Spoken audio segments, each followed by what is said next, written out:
ناظرین سلام علیکم. آج کل ایک ٹرینڈ بنا ہوا ہے کہ نئی مائیں جو ہیں وہ سامنے آ رہی ہیں اور اپنے سٹرگلز شیئر کر رہی ہیں دوسروں سے کہ ان کا جو بچوں کے جو پیدا ہونے کے بعد کا جو پیریڈ ہوتا ہے وہ کتنا سخت گزرتا ہے. یعنی جو پوسٹ پارٹم ڈپریشن ہوتا ہے وہ بہت ہی ایک سخت مرحلہ ہوتا ہے جس میں وہ چاہتی ہیں کہ زیادہ سے زیادہ ان کی مدد کی جائے, ان کے ساتھ ہمدردی کی جائے. اور سب سے بڑا خوف ان ماؤں کا یہ ہوتا ہے کہ ان کا جو چھوٹا سا پھول سا بچہ ہے اسے کسی طرح کا کوئی ضرر نہ پہنچے, ایک پھاس بھی نہ چبھے. پھر ہم بات کرتے ہیں کربلا کی ماں کی, جہاں پر ایسی مائیں موجود ہیں کہ جن کے 6 مہینے کے بچے کو پانی کے بجائے 3 بھال کا تیر مار دیا جاتا ہے. ہم اور آپ یہ سن سکتے ہیں. بی بی رباب سلام اللہ علیہا نے اس صدمے کو برداشت کیا ہے, اور خاص کر ان ماؤں جن کی ماؤں کے بچے گزر جاتے ہیں تو وہ ایک بچے سے دھیان ہٹا کر دوسرے بچوں پر توجہ زیادہ دیتی ہیں پہلے بچے کا غم بھولنے کے لیے. لیکن بی بی رباب سلام اللہ علیہا کی مظلومی یہ ہے کہ کچھ ہی عرصے میں انہوں نے اپنے دونوں بچے گنوا دیے, وہ بھی بہت ہی مظلومی کے عالم میں. اس شہزادی کا ذکر اس لیے بھی ضروری ہے کیونکہ ان کی جو قربانی ہے وہ بہت زیادہ بڑی ہے, عظیم ہے. تو آئیے ہم جانتے ہیں بی بی رباب سلام اللہ علیہا کے بارے میں, اور اس میں ہماری رہنمائی کر رہی ہیں ذاکرہ اعظمی زہرا رضوی. السلام علیکم آپا. وعلیکم السلام ورحمۃ اللہ وبرکاتہ.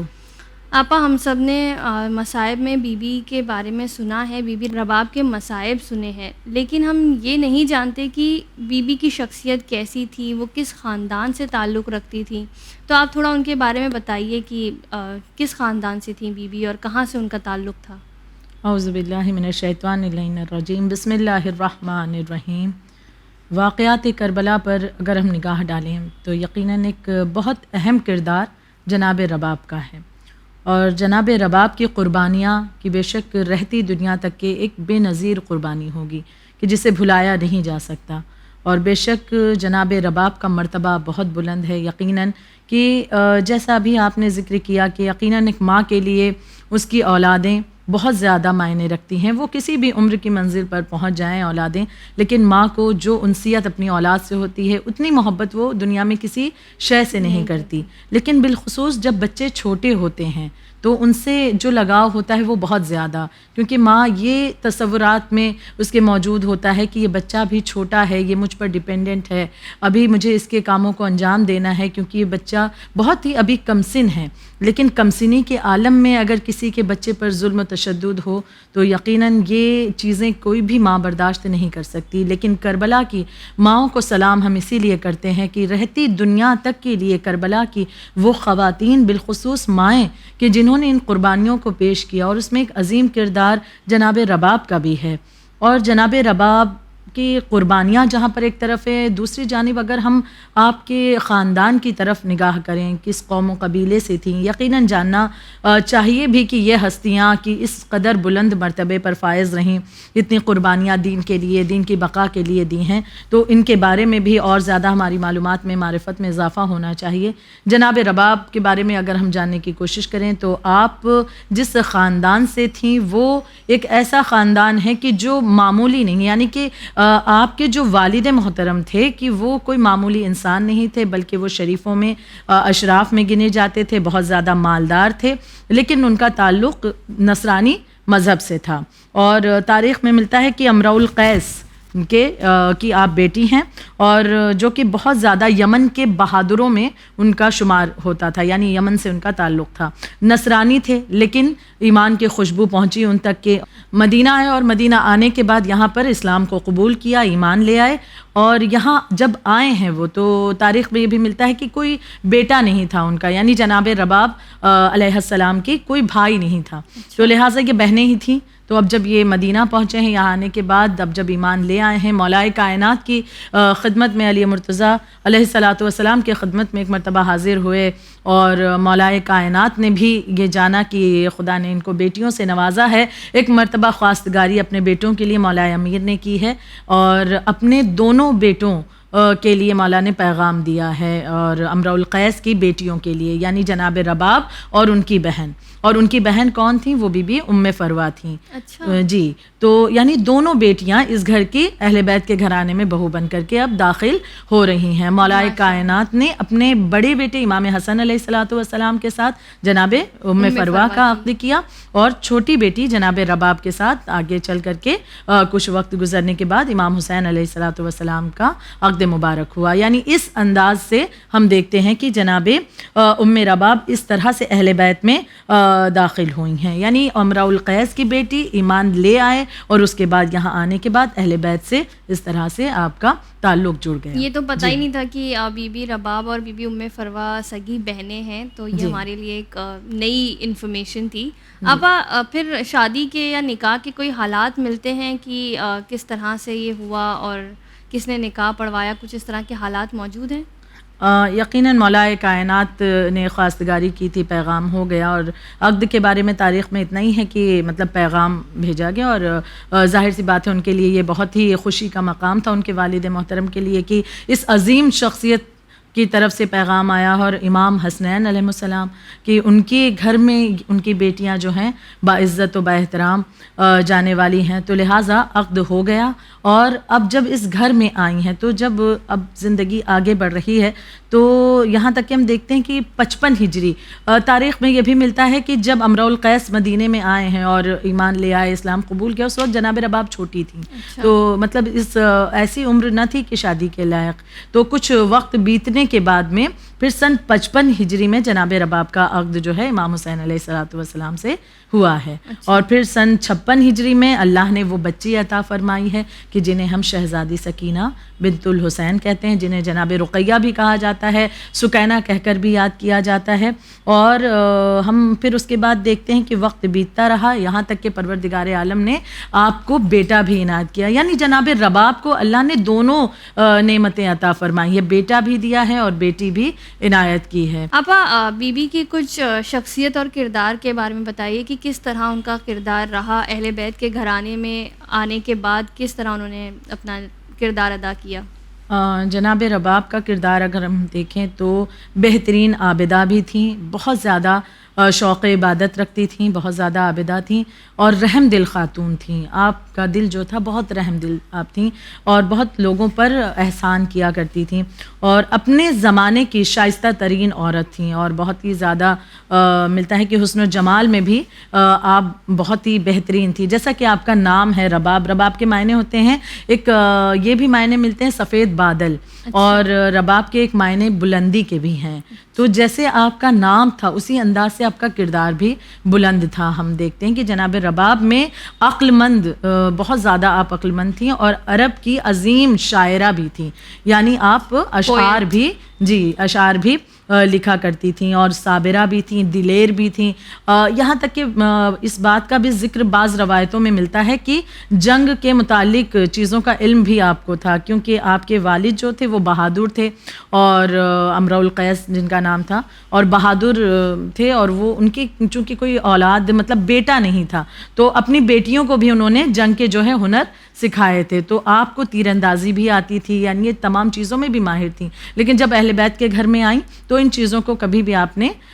مطلب فضیلت نہیں دی, اور پھر وہ عبادت اور اس طرح سے تقوی, پرہیزگاری, رحم دلی اور ان تمام چیزوں کی طرف آپ بڑھتی رہیں. تو جہاں پر ہم دیکھتے ہیں کہ جناب رباب اتنی دلیر تھیں, بہادر تھیں, ہر چیز ان میں پائی جا رہی. وہیں پر ہم دوسری جانب اگر ہم آپ کا یہ پہلو دیکھیں کہ جو خاتون خود اتنی دلیر ہو, بہادر ہو, صابرہ ہو, عابدہ ہو, اور اس بہادری کے باوجود بھی 10 محرم کی وہ تاریخ 61 ہجری کا محرم کی جب اس طرح سے مظالم ڈھائے جا رہے ہیں, اور خود آپ کی اولاد کے متعلق جو پہلا نذرانہ آپ نے اپنے دونوں بچوں میں جو پہلا نذرانہ جناب علی اصغر کا پیش کیا ہے, اس وقت اتنی دلیر ہونے کے باوجود بھی خدا کی رضا پر کس طرح سے راضی ہیں کہ آپ نے وہاں پر کوئی جہاد کے لیے یا کوئی اٹھ کر کے کوئی مطالبہ نہیں کیا کہ میں دشمن سے, یعنی دشمن اس طرح سے آگے بڑھ رہا ہے, بلکہ آپ نے بھی صبر کے جوہر دکھائے ہیں. یعنی ایک بہت بڑی چیز ہے کہ ہمارے اختیار میں اگر کچھ ہو اس کے باوجود بھی اللہ کی رضا کے لیے صبر کیا جائے. یعنی آج بھی ہم زمانے میں دیکھیں اگر خواہر, تو بعض اوقات ایسا ہوتا ہے کہ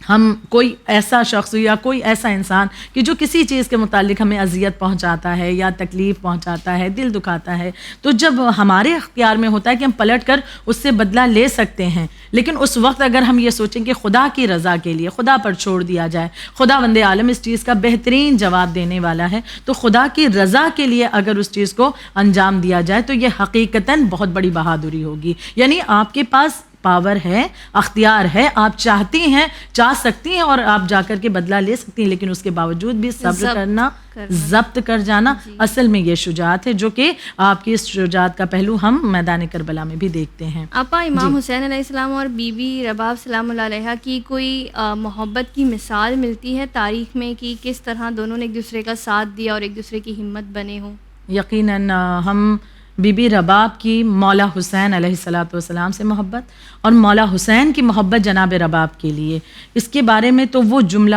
جو کہ بہت ہی مشہور ہے کہ امام حسین کی محبت کو جناب رباب کے لیے واضح کرتا ہے کہ جناب رباب جب بھی کبھی اپنے مائکے یا اپنے عزیزوں سے ملنے کے لیے کبھی چلی جاتی تھیں جناب سکینہ کو لے کر کے، تو یہ جملے، یہ اشعار امام پڑھتے ہوئے نظر آتے تھے کہ مجھے گھر اچھا نہیں لگتا جس میں رباب اور سکینہ نہ ہوں. اور جب جناب رباب کو اس بات کا علم ہوتا کہ اس طرح سے امام حسین علیہ الصلاۃ والسلام پریشان ہیں آپ کے لیے، تو آپ بہت جلدی پلٹ آتی تھیں اپنے گھر سے. یعنی یہ محبت دونوں کی ایک دوسرے کے لیے تھی. یوں تو مولا حسین کی دیگر اور بھی جو تھیں بیویاں تھیں، تو یقیناً مولا سب کے لیے محبت کا ہی پہلو رکھتے ہیں، لیکن جناب رباب کے بارے میں بالخصوص یہ جملے آپ نے عطا فرمائے ہیں. اچھا، پلٹ کر کے ہم دیکھیں جناب رباب کی محبت امام حسین علیہ الصلاۃ والسلام کے لیے بھی، اس کی بھی مثال ہمیں ملتی ہے. اس کے لیے میں وہ مثال پیش کرنا چاہوں گی کہ جب شہادت کے بعد امام حسین علیہ السلام کی شہادت ہو گئی، بی بی رباب نے جہاں مولا حسین کا ساتھ ان کی زندگی میں یقیناً دیا، اور یہ محبت ہی تھی کہ اپنا شیرخوار بچہ اپنے شوہر کے ہاتھوں میں دے دیا کہ ہاں اسے بھی دین کی راہ میں اگر قربان کرنا پڑے تو قربان کر دیا جائے. یہاں تک کہ بعد شہادت امام حسین جناب سکینہ پر جو مظالم ہوتے رہے، اس پر بھی آپ کا صبر و ضبط کرنا اس بات کی دلیل ہے کہ آپ مقصد حسین کو بچانے کے لیے کس طرح سے قربانیاں دے رہی تھیں، یعنی محبت کس قدر مولا حسین سے تھی. اور پھر مولا حسین کی شہادت کے بعد یہ اشعار آپ کے مقتل کی کتابوں میں ملتے ہیں کہ بی بی نے فرمایا تھا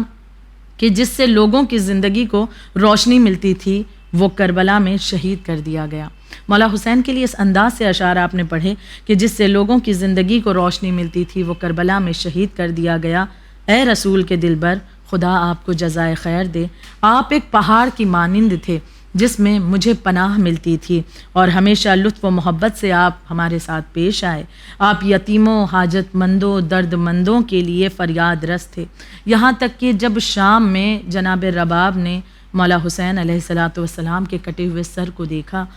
اور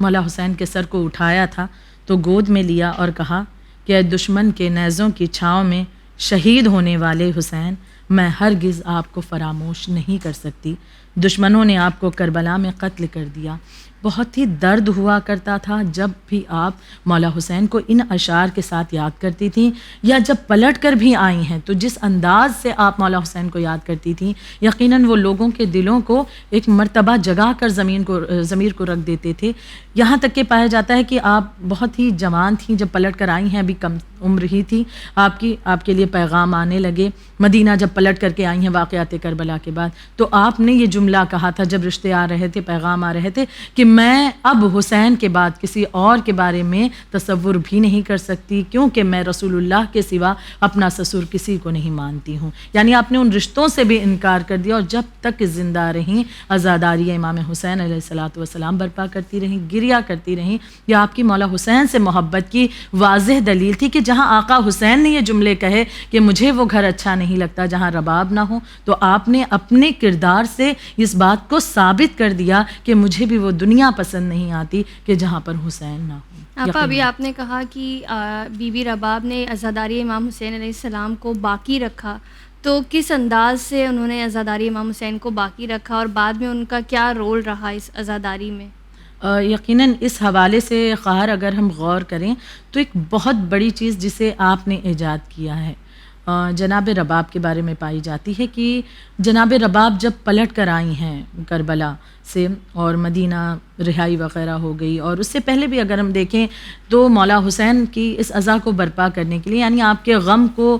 زمانے میں عام کرنے کے لیے ہر مقام پر آپ کا ایک رول ہمیں نظر آتا ہے کہ جہاں جناب زینب و ام کلثوم ہیں، ان کے خطبات وغیرہ ملتے ہیں، وہیں ان کے سپورٹ میں ان کا ساتھ دیتی ہوئی جناب رباب ہمیں ہر موقع پر نظر آتی ہیں۔ جناب رباب کی قربانیوں کو بھی نہیں بھولا جا سکتا کہ جس قربانی کے ذریعے سے دراصل آپ نے مقصد حسین کو زمانے تک کے پہنچایا تھا، عام کیا تھا۔ اب جب پلٹ کر آپ مدینہ آ گئیں تو مدینہ میں یہ معمول تھا کہ جب پلٹ کر اہل حرم آئے ہیں تو مدینہ کی خواتین اہل حرم کے پاس آتی اور ان خواتین کے پاس آتی اور ان سے واقعات کربلا کو پوچھا کرتی تھی، سنا کرتی تھیں، اور یہ بیبیاں جو اب زندہ بچ گئی تھیں، پلٹ کر آئی ہیں، یہ واقعات کربلا سے انہیں آگاہ کرتی۔ جناب رباب بھی کربلا کے ان تمام مناظر کو جنہیں اپنی آنکھوں سے آپ نے دیکھا تھا بیان کیا کرتی۔ یہ خواتین روتی گریا کرتی اور پھر اپنے گھروں کو پلٹ جاتی، پھر دوسرا دن آتا یہ خواتین آتی، یہاں تک کہ اسی طرح معمول رہا۔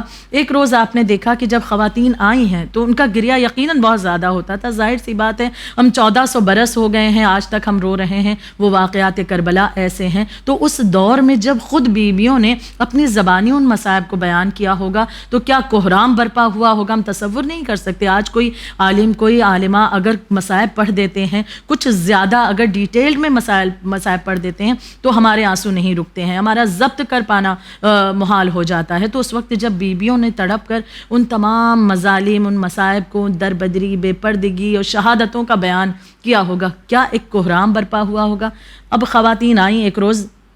آپ دیکھتی ہیں کہ آپ نے بیان کیا ہے مصائب کربلا، لیکن ان خواتین کا گریا تو ہے لیکن آنسو نہیں تھے، آنسو خشک ہو چکے تھے۔ آپ نے ایک مرتبہ ان کی طرف متوجہ آپ ہوئیں اور دیکھا اور پوچھا کہ آنسو کے نہ نکلنے کا سبب، جبکہ تم گریا کر رہی ہو، تمہاری تڑپ کو میں دیکھ رہی ہوں، لیکن آنسو نہیں ہیں، خشک ہو چکے۔ تو وہ خواتین کہتی ہیں، بیبیاں، دراصل قوت نہیں رہ گئی، وہ طاقت نہیں رہ گئی، روتے روتے ہمارے آنسو جو ہیں وہ خشک ہو چکے ہیں، لہٰذا اب اس معاملے پر ایک نئی چیز کہ جناب رباب نے جب دیکھا ہے تو وہ نہیں چاہتی کہ مولا حسین کی عزاداری رکے، ان پر گریا رکے۔ آپ نے ایک انتظام کیا کہ تبرکات کا انتظام کیا، آپ کھانا پکواتی اور ان عزاداروں کو، جو خواتین آتی، انہیں کھلایا کرتی تھیں تاکہ قوت برقرار رہے۔ یعنی عزاداری میں مولا حسین کی مجلسوں میں جو تبرکات کو ایجاد کرنے والی شخصیت ہے وہ جناب رباب کی ہیں۔ آپ نے تبرکات کا جو معاملہ ہے وہ شروع کیا اور آپ تبرکات تقسیم کرتی، کھانا کھلاتی اور پھر ان خواتین کو قوت ملتی اور پھر اسی انداز سے مولا حسین کا ماتم ہوتا، گریا ہوتا۔ کہیں نہ کہیں جو آج ان تبرکات پہ بہت زیادہ طنز کیے جاتے ہیں یا کہا جاتا ہے کہ اتنا کیوں اس پہ تم خرچ کرتے ہو، تو ہم لوگوں کو یہ سب باتیں کرنے سے پہلے سوچنا چاہیے کہ اس کی شروعات کرنے والی بی بی رباب ہے اور ظاہر ہے انہوں نے بھی بہترین سے بہترین انتظامات کیے ہوں گے۔ یقیناً ابا شہزادی کی ظاہر ہے اتنے بڑا مطلب شوہر کا صدمہ، 2 اولادوں کو گنوانے کا غم، تو اس کے بعد بہت ہی مشکل ہو جاتا ہے زندگی کاٹنا۔ تو کتنا وقت واقعہ کربلا کے بعد آپ زندہ رہیں، اور کیا کوئی ذکر ملتا ہے کہ آپ کے کس طرح آپ کا انتقال ہوا، اس کے حالات، یا آج کہاں دفن ہیں، اس کے بارے میں کچھ ملتا ہے؟ جی بے شک۔ تو سب سے پہلے یہ بات کہ غم آپ کا بہت زیادہ بڑا تھا۔ ہم اگر بطور ماں تصور کریں کہ ہماری نگاہوں کے سامنے کوئی ہمارے بچے کو گھڑکیاں بھی دے تو ہم تڑپ اٹھتے ہیں، اور ایک مرتبہ انداز ہمارے تیور بدل جاتے ہیں، چاہے جتنا شائستہ انداز ہو لیکن انداز بدل جاتا ہے، کیونکہ ہم یہ برداشت نہیں کر سکتے کہ کوئی ہماری نگاہوں کے سامنے ہمارے بچوں کو کچھ بھی، ایک جملہ بھی سخت الفاظ کہے۔ ہم جناب رباب کو سلام کرتے ہیں کہ جہاں پر آپ کی گود کربلا میں اجڑی، 10 محرم کو اپنی نگاہوں کے سامنے اپنے ششماہے کے گلے پر تیر لگتے ہوئے دیکھ رہی ہیں۔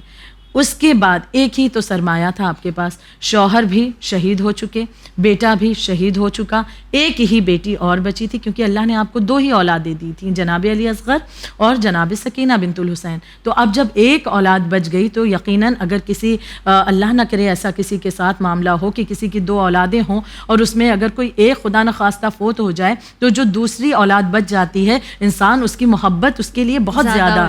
ہو جاتی ہے، ایک لوتی اولاد رہ جاتی ہے۔ جناب رباب کو کیا جناب سکینہ سے محبت نہیں تھی؟ یقیناً تھی، بے شمار محبت، بے حد محبت، لیکن ہر مقام پر آپ یہ دیکھتی ہیں کہ 11 محرم سے، بلکہ ہم یوں کہیں 10 محرم سے ہی جناب سکینہ پر مظالم شروع ہو گئے. کبھی کانوں سے بالیاں چھینی گئیں، گوشوارے اس انداز سے کھینچے گئے کہ کانوں کی لویں پھٹ گئیں. اپنی بچی کے کانوں سے خون بہتے ہوئے دیکھتی، صبر کر رہی ہیں. 11 محرم کو کس طرح سے اس قافلے کو قید کر کے لے جایا گیا. جناب سکینہ جب اونٹ کی بلندی سے گر جایا کرتی تو آپ تڑپتی، چاہتی کہ اپنے بچی کو آغوش میں لے لیں، لیکن اس کی اجازت نہیں تھی آپ کو، بلکہ شمر تازیانہ لے کر آگے بڑھتا اور بچی پر اور ظلم کرتا. وہ تمام مناظر کو آپ نے دیکھا کہ شمر جیسا طاقتور انسان پوری قوت کے ساتھ جناب سکینہ کو تماچے مارتا. آج زیارت ناہیہ ہم پڑھتے ہیں،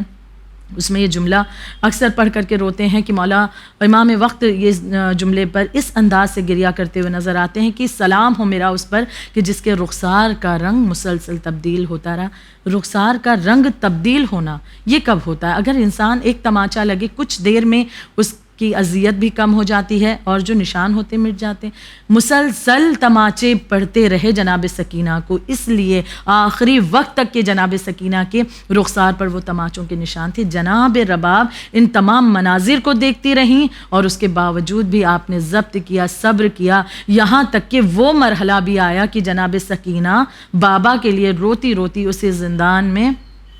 اللہ کے قریب ہو گئیں، خدا کی خدمت میں پہنچ گئیں. یعنی وہ سکینہ جس نے یہ سوال کیا تھا کہ اماں ہم وطن کب جائیں گے، جو طائر کو اڑتا ہوا دیکھ کر یہ سوال کرتی تھی اماں کیا ہمیں بھی وطن جانا نصیب ہوگا. اسی بچی کو جب سپرد خاک کیا ہے تو کس عالم میں، اور جب چلی ہے رہائی ملی ہے تو کیا دل نہیں چاہتا ہوگا کہ یہ 2 بچے جو ماں کی آغوش میں اللہ نے دونوں چیزیں دی تھی، رحمت بھی عطا کی تھی، نعمت بھی عطا کی تھی، لیکن دونوں نہ رہی. اب جب جناب رباب چلی ہیں تو گودی خالی ہے. یہی تو وجہ تھی کہ جب چلنے لگی ہیں تو ایک مرتبہ شام کی عورتوں سے یہ جملہ کہا ہے، روایت میں ملتا ہے مقتل کی کتابوں میں، کہ میری بچی تنہا یہاں رہ گئی ہے، اگر کبھی وقت مل جائے تو میری بچی کی قبر پر آ کر چراغاں کر دیا کرنا. جناب رباب رخصت تو ہوئی وہاں سے، لیکن جب بروز 40 پہنچی ہیں مولا حسین کے قبر پر تو آپ کا دل نہیں چاہتا. یہی رو رو کر کہتی تھی میرے والی و وارث میں وطن واپس جانا نہیں چاہتی، میں چاہتی ہوں کہ آپ کی قبر پر ہی رہوں. لیکن امام وقت امام سجاد کی گزارش پر ایک مرتبہ آپ اٹھیں کہ ٹھیک ہے آپ امام وقت ہیں، آپ کی باتوں کو میں انکار نہیں کر سکتی، لیکن میں رباب اپنے آپ سے وعدہ کرتی ہوں جب تک زندہ رہوں گی سائے میں نہ بیٹھوں گی، نہ ہی ٹھنڈا پانی پیوں گی. یہاں تک کہ خبر ملتا ہے کہ جب پلٹ کر مدینہ آ گئی ہیں تو آپ کا یہ معمول تھا کہ جیسے ہی صبح ہوتی آپ دھوپ میں بیٹھ جایا کرتی، ایک کوزہ پانی کا لے کر بیٹھتی اور ایک ہاتھ سینے پر مارتی اور کہتی واہ علی اصغرا، دوسرا ہاتھ سینے پر مارتی کہتی یا سکینہ. اس انداز سے بچوں کو یاد کر کے تڑپتے ہوئے آپ کے دن گزر رہے تھے. بہت زیادہ آپ زندہ نہ رہیں. واقعات کربلا کے بعد، رہائی کے بعد پلٹ کر جب آئی ہیں تو تقریباً 3 ماہ اس دنیا میں رہیں اور اس کے بعد اس دنیا سے آپ رخصت ہو گئیں. یہاں تک کہ آخری دن جب آپ کی زندگی کا تھا آپ دھوپ میں ہیں اسی عالم میں، کیونکہ آپ نے اپنے آپ سے وعدہ کیا تھا میں سائے میں نہیں آؤں گی. جناب سجاد دیکھ رہے ہیں، صدا دی کوئی جواب نہ آیا. اب جب جناب زینب آگے بڑھیں، شانہ ہلایا تو پایا کہ جناب رباب اب اس دنیا میں موجود نہیں ہیں. لہٰذا اس طرح سے اپنے غموں کو سمیٹے ہوئے جناب رباب اس دنیا سے رخصت ہوئیں. پایا جاتا ہے کہ مدینہ میں چونکہ آپ کی وفات ہوئی ہے تو لہٰذا قبر آپ کی جنت البقیع میں موجود ہے. یعنی اپنے غموں کو سمیٹے ہوئے جناب رباب اپنے بچوں کا، اپنے شوہر کا غم لے کر کے اس دنیا میں سے اس عالم میں رخصت ہوئی ہیں کہ آخری لمحہ بھی اپنے اس وعدے کو وفا کیا کہ اگر میرے بچے، میرا والی اس دنیا سے پیاسا گیا تو میں بھی سائے میں نہ بیٹھوں گی، میں بھی ٹھنڈا پانی کبھی نہ پیوں گی. یقیناً ہمارا سلام ہو جناب رباب علیہ السلام پر. آپا بی بی رباب سلام اللہ علیہ کی زندگی سے ہم عام خواتین، ظاہر ہے ہم پر اتنی بڑی آزمائش نہیں ہے، ایسی قربانی ہمیں نہیں پیش کرنا ہے، لیکن ہم لوگوں کے لیے کیا پیغام ہے کہ ہم کس طرح سے ان کے کردار کو اپنے اندر تھوڑا سا لے کر آئیں؟ بی بی رباب جس خاندان سے تعلق رکھتی تھیں وہاں پر کسی طرح کی کوئی کمی نہیں تھی، آرام و آسائش تھی، اور آپ کے جو والد تھے ان کے پاس دولت بھی بہت زیادہ تھی. آپ نے لیکن ان تمام چیزوں کو ایک طرف ہیں وہ تمام چیزیں، لیکن جب آپ اہل بیت کے گھر میں آ گئیں، یہاں پر آنے کے بعد وہ مرحلہ کہ جب مولا حسین کے ساتھ مدینہ چھوڑنا پڑا ہے، تو آپ چاہتی تو یہ کہتی کہ بھائی میرے بابا کے پاس اتنی دولت تھی، انہوں نے اتنی دولت میرے لیے چھوڑی ہے، تو لہٰذا میں آرام و آسائش کی زندگی یہاں گزاروں گی، مجھے دین کے معاملات میں سختیاں نہیں اٹھانی۔ آج بہت بڑا پیغام ہمارے لیے یہ ہے کہ دین کے معاملات میں آگے بڑھنے کے لیے ہماری طرف سے کوششیں کیا کی جا رہی ہیں، کیا ہم کچھ سختیوں کو اٹھا رہے ہیں؟ ظاہر سی بات ہے اتنی بڑی سختیاں تو ہم پر نہیں ہیں، لیکن اگر تھوڑی سی بھی دشواری ہم پر آتی ہے تو بعض اوقات ہم یہ کہتے ہوئے نظر آتے ہیں کہ نہیں، ہم اس دشواری کے لیے آگے بڑھنے کی سکت نہیں رکھتے، قدموں کو پیچھے کھینچ لیتے ہیں، بعض اوقات اپنے بچوں کو دین کے معاملات میں روکتے ہوئے نظر آتے ہیں۔ آج یہ تو ہمیں پسند ہے کہ ہمارا بچہ جو ہے دنیاوی اعتبار سے بہت ایک بلند مقام پر چلا جائے، لیکن دینی معاملات میں وہ کتنا آگے بڑھ رہا ہے، وہ اپنے آپ کو نصرت امام سے کتنا قریب کر رہا ہے، اس کے متعلق ہم نے کتنی کوششیں کی۔ جناب رباب کا کردار بالکل واضح طور پر پیغام دے رہا ہے کہ اگر بات امام وقت کی نصرت کی آ جائے تو نہ اپنی دولت کا خیال کریں، نہ ہی آرام و آسائش کی زندگی کا، حتیٰ کہ اپنی اولاد بھی اگر راہ امام میں ان کی نصرت کے لیے قربان کرنا ہو تو کرنا چاہیے۔ اور یہ تمام تر مثالیں اللہ نے 1400 برس پہلے اس لیے قائم کر دی کہ آخری دور ابھی باقی ہے، امام وقت کے ظہور کے بعد جب سوال ہوگا تو ایسا نہ ہو جائے کہ ہماری اولادوں کی پرورش اس انداز سے ہم کرتے ہوئے نظر آئیں کہ یہ اولادیں جو آج ایک مشکل میں ذرا سا اپنا کام کرنے کے لیے آمادہ نہیں ہیں، ہم نے اتنی زیادہ انہیں سستی اور کاہلی کی زندگی دے دی ہے کہ ہر چیز ہم چاہتے ہیں ہم ان کے لیے بالکل مہیا کر دیں۔ ہم یہ نہیں چاہتے کہ ہمارا بچہ کچھ اسٹرگل کرے، جب وہ اسٹرگل کرے، جد و جہد کرے دین کے معاملات میں، دنیاوی معاملات میں، تب وہ اس مقام پر پہنچ پائے گا کہ جب امام وقت کا انشاءاللہ ظہور ہوگا اور امام کی نصرت کا معاملہ ہوگا تو وہ اپنے آپ کو آمادہ کر پائے گا۔ ورنہ اگر یہی سستی اور آرام و آسائش ہم اپنے بچوں کو دے دے کر بالکل ایک دم کاہل بناتے رہے تو سوال یہی ہے کہ پھر وہ وہاں پر بھی پیروں کو پیچھے کھینچتا ہوا نظر آئے گا۔ تو یہ ہستیاں ہمیں یہ بہترین پیغام دے رہی ہیں کہ اپنی اولاد کے حوالے سے ایک ماں کو بالخصوص کس قدر الرٹ رہنا چاہیے۔ جزاک اللہ خیر آپا، بہت ہی خوبصورت جواب۔ ناظرین آپ کے لیے بھی یہی پیغام، جس طرح آپا نے بتایا کہ ہم لوگوں کو ایز اے لیڈیز ہم پر یہ زیادہ ذمہ داری ہے کہ ہم اپنی اولاد کو کس طرح سے تیار کریں کہ وہ وقت کے امام کے لیے کام آئیں، اور ہم کوشش کریں گے انشاءاللہ کہ اللہ ہمیں توفیق دے کہ ہم بی بی رباب کی پوری طرح سے نہیں تو ان کے 5%، 10% ہی جو ان کے اندر شجاعت اور ان کا صبر، ان کا جذبہ پایا جاتا ہے، وہ اپنے اندر ہم لے آئیں۔ اور اسی دعا کے ساتھ میں آپ سے لیتی ہوں اجازت۔ آپ دیکھتے رہیے چینل ون۔ شکریہ، خدا حافظ۔